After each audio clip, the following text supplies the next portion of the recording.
हर हर महादेव। मैया भवानी की जय। माता दुर्गा की जय। सच्चे दरबार की जय। प्रेम से बोलिए गुरु बहिना सब, भोलेनाथ की जय। प्रेम से बोली गौर गणेश की जय। तो हे गुरु बहिना सब, जो आज हम कथा लेकर आयल बानी, बहुत ही दुखद कथा बाटे, बहुत ही ज्यादा दुखद। आंख से आंसू निकल जाई अगर आप लोग अंत तक कथा सुन ले। तो कथा के रहस्य और कथा के जो गुणगान बाटे जाने खातिर आप लोग अंत तक जरूर सुनम, और ज़्यादा से ज़्यादा शेयर लाइक एंड आप लोग कमेंट जरूर करम, हर हर महादेव जरूर लिखम, और ज़्यादा से ज़्यादा आप लोग शेयर करके कथा के आप लोग आगे जरूर बढ़ाई। तो आइए आप हम जो कथा लेकर आयल बानी के पूरा अंत तक सुने खातिर अब हम कथा के शुरू करे जातनी। और आप लोगन से के विनती बाटे कि आप लोग कथा सुनने से पहले हाथ जोड़ के भगवान भोलेनाथ के मन में रख के आप लोग कथा के अंत तक सुनी और ये रहस्य के समझी जो कथा हम कहे जातनी।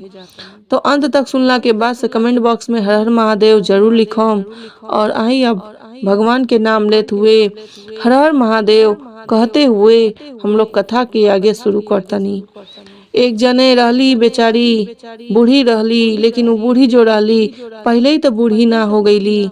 उनकर भी शादी भइल। उनकर शादी भइला के बाद से अपने घरे गईली और ओकरे बाद उनकर दूगो लइके भइने बेटा। बेटा भगवान देने बहुत उनके खुशी भइल कि हमरे दूगो बेटा हो गईने। कुछ दिन के बाद लेकिन कहल जाला कि सबके घर में खुशी रहले, सबके घर में दुख रहेला। ओही तरह भगवान उन्हों घरे एक दिन दुख डाल देहने, उनके पति के अपने लगे छीन लेहने, अपने लगे बुला लेहने। अब वो बेचारी दूगो लइकन के लेके असहाय होके वो बेचारी दुख सहे लगली। उनके लगे 1 रुपया ना रहे अपने लइकन के पालन पोषण के लिए, लेकिन बेचारी बड़ी तकलीफ से अपने लइकन के पालन पोषण करे लगली, उनके खियावे पियावे लगली। बहुत दुख से बेचारी अपने लइकन के पाले पोसे लगली। उनके स्कूल के अपने लइकन के स्कूल भरे खातिर उ जो बूढ़ी रहली अपने जवानी पे, यानी कि अपने जब उनका दूगो लइके रहने छोटे छोटे, उस समय पे अपने लइकन के स्कूल के फीस भरे खातिर वो घरे घरे झाड़ू पोछा लगा के 1-1 रुपया जुटा के वो अपने लइकन के पढ़ौली लिखौली, बहुत बड़ा अफसर बनौली, एक जने के डॉक्टर बनौली। लेकिन दोनों जने बहुत अच्छा पदवी पाई लो। अपौला के बाद से रहे लगल लोग शहर में। एक जो बूढ़ी माँ रहली वो बेचारी जब सोचली कि चला छोटहन ई लइके बाने, इनकर ये दुख के समय कट जाई तो आगे चल के हमके सुख मिलबे करी। यही तरह बेचारी अपने दुख के समय काटे लगली। काटत काटत दुख ही उनके जीवन में लिखल रहल, ई तो बेचारी ना जनली। लेकिन वो अपने लइकन के लिए वो सुख का होला वो भुला गईली और दुख में ही रह के अपने लिए पानी पी ले, लेकिन लइकन के लिए एक टाइम के भोजन कभी भी, यानी कि खाना कभी भी वो कहीं से भी इंतजाम कर दे कि हमारे लइके कबो भूखल न रहे। हम भले पानी पी के रह जाए लेकिन हमारे लइके कभी भी भूखल न रहे। यही तरह से करत कर लइकन के दोनों पढ़ा लिखा के अफसर बना देहली। एक जने डॉक्टर हो गए रहने, एक जने अफसर हो गए रहने। बहुत अच्छा नौकरी मिल गई रहल। शहर में दोनों जने कमाए लगल लोग। ओकरे बाद से सोचली कि लावा बड़ा लइका के शादी कर दे तो थोड़ा सुख जरूर मिली। लेकिन कहल जाला कि वो सुख कहाँ से मिल पाई कि कुछ ऐसा इंसान आ जाने घर में कि जैसे कभी सुख लिखले ना रहेला। वही तरह बेचारी के जीवन में दुख ही लिखल रहल, सुख तो लिखले ना रहल। यही तरह बेचारी अपने बड़ा लड़का के, अपने बड़ा बेटा के शादी कर देली। शादी कैला के बाद से वो बेचारी वो जो उनका बहू अली 2-4 दिन सही रहली, ठीक रहली, और धीरे धीरे सबकर देखा देखी कहल जाला कि केहू न केहू के घर में जो ई घर फोड़े वाले लग जाने, केहू न केहू कूटनी, जैसे कहल जाला कि घर के कूटे के छाटे के बात करे के घर फोड़े वाला मिल ही जाने। वही तरह बहू के भी, यानी कि बूढ़ी के भी घर में कौन मेहरारू रहली बगल के ही, उहे मेहरारू हमेशा कहे कि देखो तू बहुत ज्यादा अपने सास के माने लू, बहुत ज्यादा अपने सास के सेवा करेलू, यही से तुहार सास कोनो काम ना करेली। देखा तो के यहाँ रखेली और तुहार बेटा अरे तुहरे पति के मतलब जहाँ रहे न शहर में वहाँ रहे न, लेकिन तुहके कबो लेके ना जाने। अरे हमार बहू के देखा, हमार बहू अपन हमें अपने पति के लगे रहेली, कितना आराम से रहेली, कितना अच्छा से। इनके मन में तो अब बैठ गल कि देखा हमार पति शहर में बाने हैं, सही कहतली कि हमार सास हम बहुत ज्यादा सेवा करेनी, यही से हमके जाए ना देवेली। अब इनके मन में भइल उनका पति छुट्टी पे अइने, कहत का बाड़ी कि हमहू चलम आपके साथे, हमहू चलम आपके साथे, आपके रूमे पे रहम, हमहू अब हमें रहम, अच्छा से घूमम फिरम, आराम से रहम। के हमा रही कि हमा रहतनी तो बहुत ज्यादा तकलीफ होता, दवाई नहीं मिलता समय पे, ना कुछ हो पावता, इतना काम पड़ जाता, थक जाता नहीं। कहने ठीक बा, एक बार माँ से पूछ ली। तो कहत का बाड़ी का माँ से पूछे के बाटे, छोटा वाला बाने उनके लगे माँ चल जाइए, अपने देवर के पास अपने माँ सास के भेजत रहली। लेकिन उनका सास ही बात सुन गई रहली, कहली ठीक बा बहू तू जा, तो के जब यही में खुशी बात तू जा, अपने पति लगे आराम से सुख चैन से रह, तुरंत लोग खुश रहबत, हमहू खुश रहम।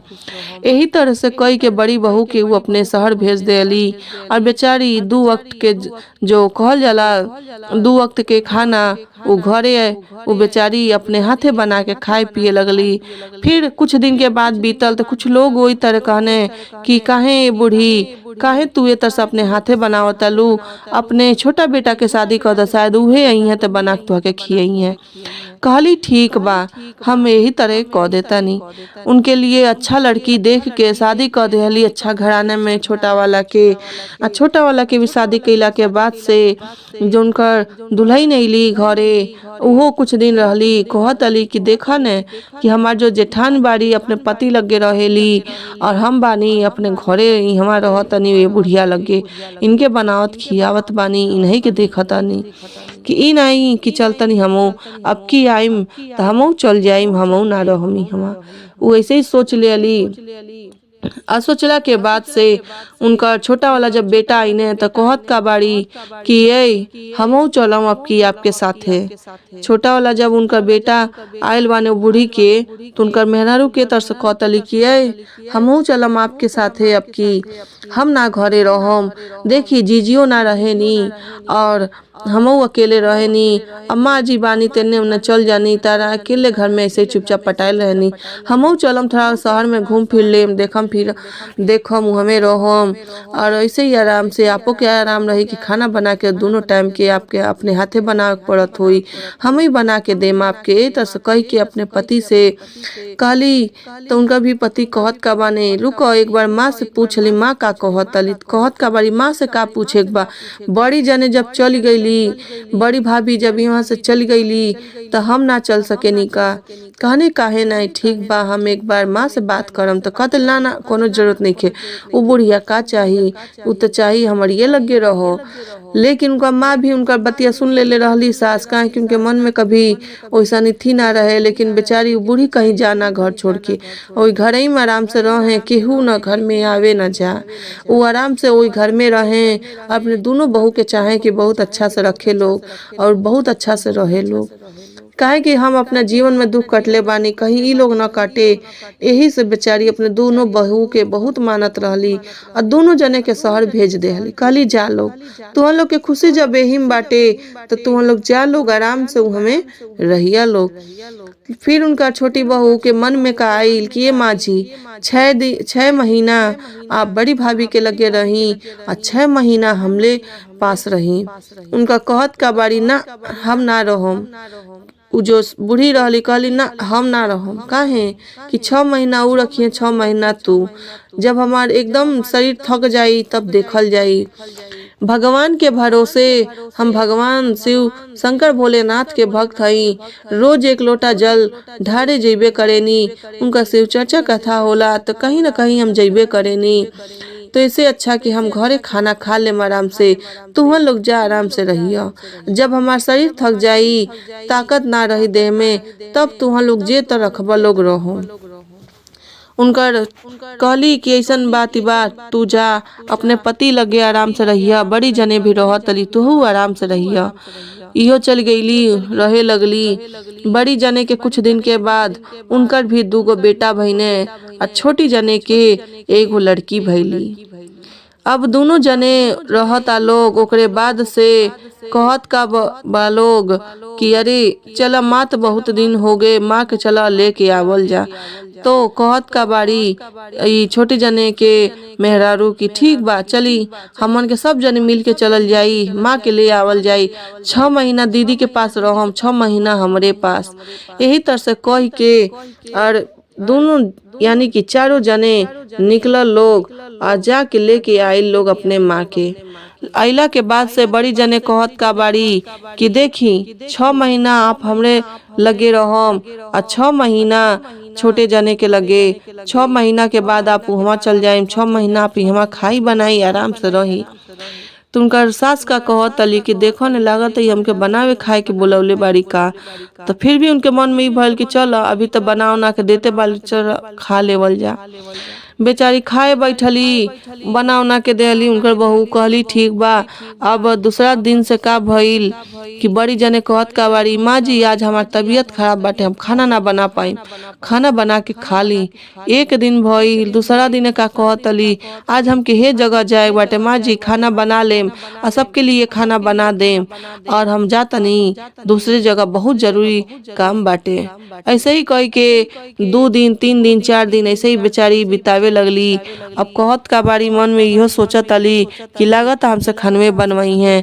उनका जो बेटा रहने कहत का बाने कि हमरा माँ के अइले से हमके थोड़ा आराम तो मिल गए कि कम से कम इससे पहले तो हम ही सब काम धंधा करी और समय पे खाना बस बना दें। तो कहत का नहीं उनका बड़ा बेटा अपने माँ से कि हे माँ तू ना आयल रहलू है तो हमके बहुत काम रहल हवे, लेकिन अब हम आराम से ड्यूटी भी कर लेतनी, खा पी भी लेतनी और थोड़ा आराम से बानी। ना तो बहुत तकलीफ थोड़ा होत रहल है। अपने माँ से पूरा बात ना कहने लेकिन आधा बात कह के पूरा बात समझा देले रहने। तो बेचारी सोचत तली का कि लागत हमार बहू खाना ना बनावेली, सब ये हमार बेटा करे ने।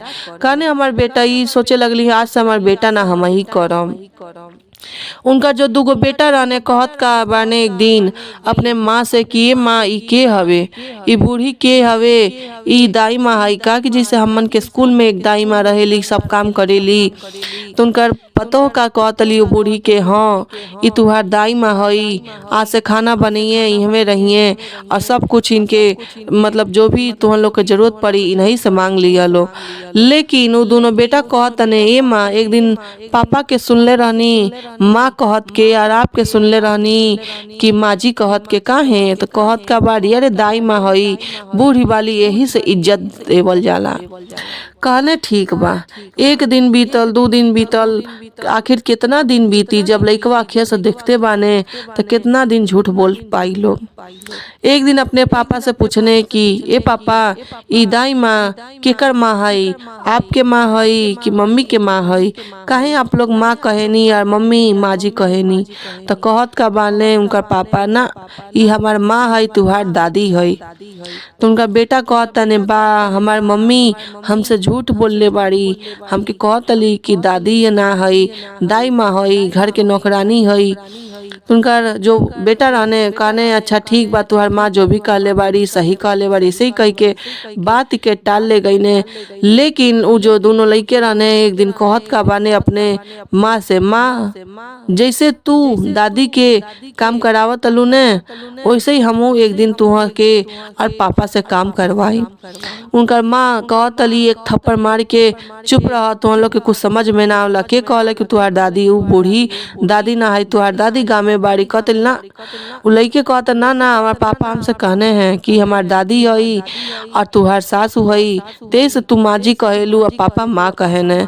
तो का कैली अपने बूढ़ी के भेज देली छोटे वाले के, कहली सुनो 6 महीना हो गल बा तू यहाँ से चली जा उनके छोटकू जने के घरे।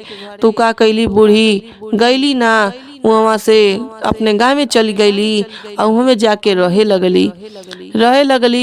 केहू अगल बगल के खाना दे खा लेना दे तो वैसे ही चुपचाप पटाइल रहे, अपन वैसे ही कबो मन करे तो बना लेना तो वैसे ही रहे। ऐसे ही करत करत वो ऐसे ही अपने घरे रहे लगली और आराम से अपन खाए पिए लगली जैसे केहू दे देते। एने मझला वाला यानी कि छोटा बेटा ढूंढा तरह हमार माँ आज नहीं खी आयल काहे 6 महीना हो गल, 6 महीना के बाद हमरे यहाँ आई। लेकिन ऊ न ऊ घरे ना गईली, काहे कि वो सोचली कि लागता जब इनके घरे ये तर बाटे तो उनहु घरे वही तरह करिए सब। तो वही से ऊ उनके घरे ना गईली। ओकरे बाद घरे जब गईली तो हमें खाए पिए लगली। एक दिन अचानक तबीयत खराब हो गई तो कई दिन ले दरवाजा ना खुलल, 3-4 दिन हो गईल, ओही में बेचारी वो मर गईल रहली। लेकिन अगल बगल के लोग कहें कि लागत अपने बेटा के वियोग में वो गेट ना खोलत तली, लागत घरे में खात पियत बाड़ी, आराम से रहत तली, तो कबो बाहरे ना निकलेली जल्दी।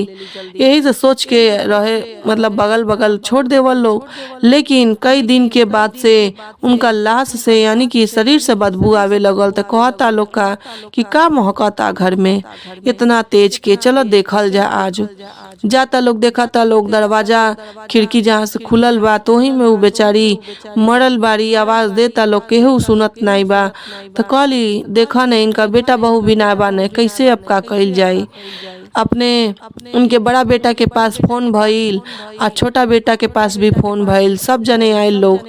लेकिन वो बूढ़ी जो रहली मरल रहली, मुहला के पहला से एगो चिट्ठी लिखले रहली कि जब हम मर जाइम बेटा, जब हम मर जाइम तो हमके हमरे नाती के यानी कि हमरे नाती के हाथे से अग्नि दिवैया, हमारे नाती के हाथे से मुखाग्नि दिवैया, काहे कि तुहन लोग देवे लायक ना बाड़ा लोग। जितना हम तकलीफ कष्ट सही के तुहन लोग के पोसनी पलनी, उतना अगर तुहन लोग कष्ट सहता लोग तो समझ में आ जात। तुहन लोग के एक एक पल के हम जो खाना होला पानी होला सब त्याग के तुहन लोग के लिए हम आज इतना बड़ा अफसर बना देनी, इतना बड़ा डॉक्टर बना के खड़ा कर देनी। लेकिन तुहन लोग हमके 1 मिनट के भी जो सुख कहल जाला, बड़ा बेटा ले गई ने तो नौकर बना देने, छोटा बेटा 6 महीना के बाद पूछऊ ना आई न, घरऊ देखे ना आई न, काहे कि बेचारी घर इंतजार तो करत रहली लेकिन केहू आयल ना रह। वो 2 पन्ना के चिट्ठी लिख के बेचारी हाथे में लेके मर गई रहली। अगल बगल के लोग कहल लोग कि ना तुहर जो लइके आयल बने उन्हीं के हाथ से मुखाग्नि होई। जब तुहन लोग ये तरह से कैले बाड़ा लोग तो तुहन लोग के कोनो हक ना होला। अभी दोनों जने चारों जने रोए लागल लोग, कहे सुने लागल लोग। उनका नाती रहने थोड़ा सा बड़ा तो भैले रहने, समझदार रहने, 10 साल के लेकर समझते रहने। कहने लावा हम अपने दादी के सब कुछ करम, अंतिम क्रिया सब कुछ कईने, खुशी मन से उनकर सब इत्थी भइल, सब जने मिल के कल लोग। लेकिन अगल बगल कहल लोग जा सबके घरे भगवान लइके दे, लेकिन तुहन लोग के जैसे ऐसे ही कई के बदुआ देवे लगल लोग। आ दे के अपना अपना घरे चल गए लोग। चारों जने सोचल लोग कि आज से हमन के कबो ऐसा कइल ना जाए, काहे कि अब ते माँ ना रहली, लेकिन कबो ऐसा गलती ना कइल जाए कि जैसे कभी भी। अब अगल बगल के सबके समझावे लगल लोग कि अब हमसे ऐसा गलती ना होई कि हमार लइके जो भी बाने आप लोग ऐसा हमरे साथे नहीं करी। सब समझा बुझा के अपन चल गए लोग। जहाँ जहाँ रह लोग अपने बेटा बेटी के समझावे लोग कि देखा हम तो बहुत बड़ा गलती कैनी, लेकिन तुहन लोग कबो ना करियो। लइके भी समझने समझदार रहने, कहने पापा दादी के तू ऐसे कैला लेकिन हमन के ना कल जाई, तू चिंता न कर। ऐसे ही कह के दिन बीते लगल। खुशहाल जीवन तो हो गए, लेकिन एक माँ के जो कमी होला वो चारों जने खो दे रहल लोग। लेकिन भगवान के जो शिव शंकर नाथ के भक्त रहली, यही से बेचारी जो भी तकलीफ सहली लेकिन चारों लइकन के बहुत सुख मिलल। तेई से कहल जाला भगवान पे भरोसा क के आगे के जीवन जिए के चाही। कभी भी भगवान पे भरोसा कभी भी उठावे के ना चाही। और भगवान के नाम लेते हुए हर हर महादेव बोली और कमेंट बॉक्स में हर हर महादेव जय शिव शंकर भोलेनाथ जरूर लिखम। अगर हमारा कथा पसंद आवे तो चैनल के लाइक सब्सक्राइब और ज़्यादा से ज़्यादा शेयर जरूर करो। धन्यवाद।